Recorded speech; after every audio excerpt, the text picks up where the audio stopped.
What's up, collectors? Jerry Kelly here, Trading Card 360. I want to make this video. This is targeting or speaking directly to card shop owners or recent card collectors and I guess small business owners or anybody in the collection hobby who's like, man, I wonder what it would be like to just have my own ability to grade my own cards, or at least control more of the market share and maintain more of the cost structure myself.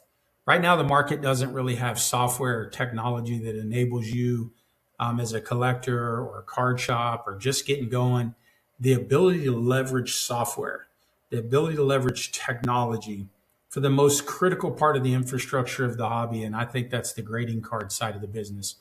We're all subjected to sending cards off and then getting cards back and trying to manage the margin profile in that process. And that's fine, and that's worked, and people have built unbelievable successful businesses in doing that. Me, over the years, though, coming from a tech background of 15 years and helping build software, I've just really leaned in on thinking, what if people could build their own processes and software? So I did that.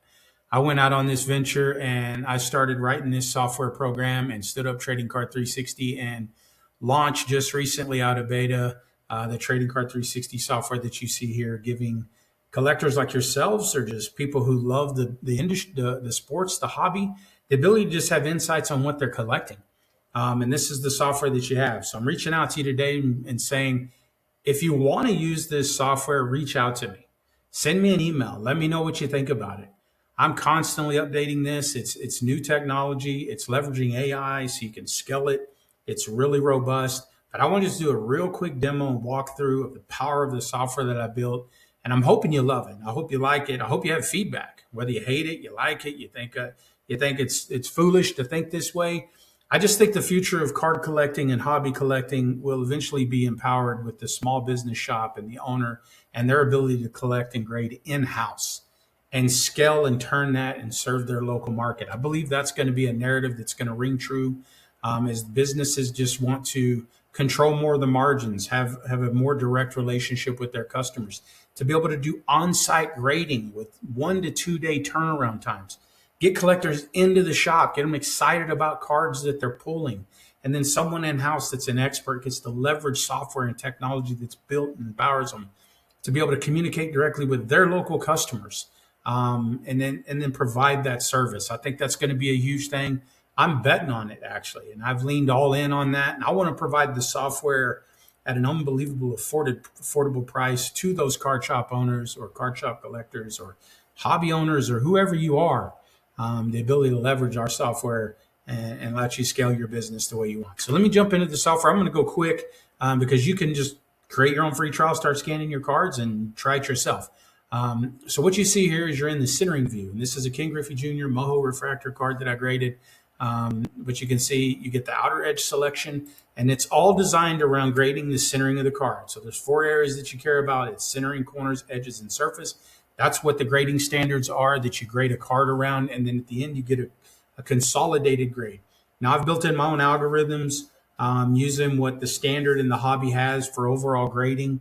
And so there is thresholds, there is things. The current gem rate on Trading Card 360, and I've got almost 1,000 cards graded, is right around 40% are gemming out. So that means 60% of the cards that we're scanning and grading are not hitting that gem mint threshold. You can follow our gem mint reports where we're also comparing cards we're grading to some of the other grading houses so that you can see our gem mint rates to them. So let's dive back in on the centering analysis. So I selected the outer edges. You can see that the inner border is set up. You're going to go ahead and hit Save Inner Border. It then outputted 2 grades for the front card. It then automatically toggles to the back.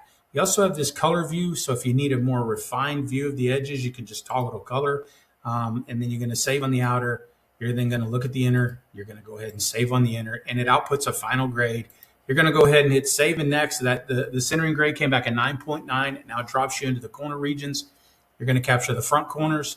You're going to capture the back corners. And then these sections is where we do the annotation. And this is where you get to actually get a thumbnail view of the corner that you're looking at. You can see the corners up here that you're working on. This is the top left view. And then you can zoom in, which is a cool feature I added, grading thousands of cars and refining this.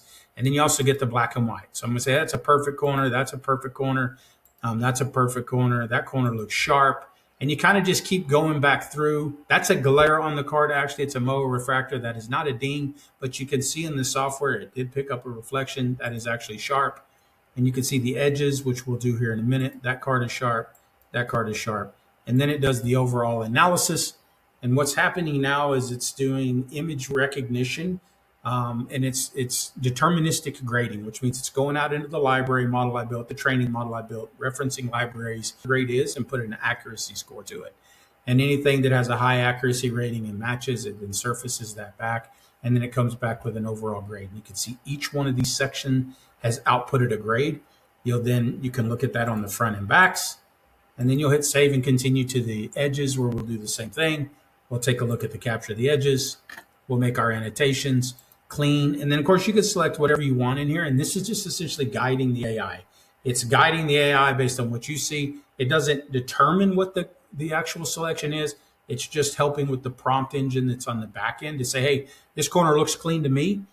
Do the AI analysis technology on top of that. And it allows to take your input and the AI software input. It kind of combines what's happening in the physical world with the digital world and combining that together so that you get a real good picture and consistent analysis of what's being graded. And that's what's cool about this. When humans grade, you can get different grades all the time. And sure, you can go in the software and make all these different selections, but at the end of the day, the AI and the analysis and the deterministic language model I built, that's the final authority on the grade. So even if you select something you say, hey, there's an edge that's bad and the AI detects that it's good, it's going to know that it's good, and it's going to know that you're just trying to manipulate the system. So this gives you the ability to have consistent grades. So when you learn the software, you know that you're outputting high quality grades in a consistent basis. So we're going to hit next. Takes us to the surface. This is a really cool part of the software I spent a lot of time on. And when I say that, I was like, what do you do when you see a scratch or a dent or a ding or a crease? Maybe you got a vintage card and it's got a crease in it. And then let's say you annotate that. What does that mean with the overall grade? So what I had to do is I had to take a bunch of cards and I had to look at the grades of those cards, and I had to put an algorithm scoring system together to determine how, let's say, a crease on a card, whether it's a crease on a corner, how that actually impacts the overall grade. So there's a formula based into this. As you make your selections on where the cards are and you're annotating these different areas, you can see that it's highlighting those specific spots. That lets you then, when you go to do the final analysis, it takes that into consideration as the AI is scanning the surface of the card. It's going, okay, I do recognize that those things are there. But this Mojo refractor, super shiny card. There's nothing wrong with this card. You can also look at the black and white view, and you can see that there's no print lines, there's no scratches, there's no wear. There's definitely no gloss issues, as you would see that to start coming through. And then, of course, you can look at the back at the black and white. So when you hit analyze, it takes that final analysis into account, and then it gets you a grade on the surface.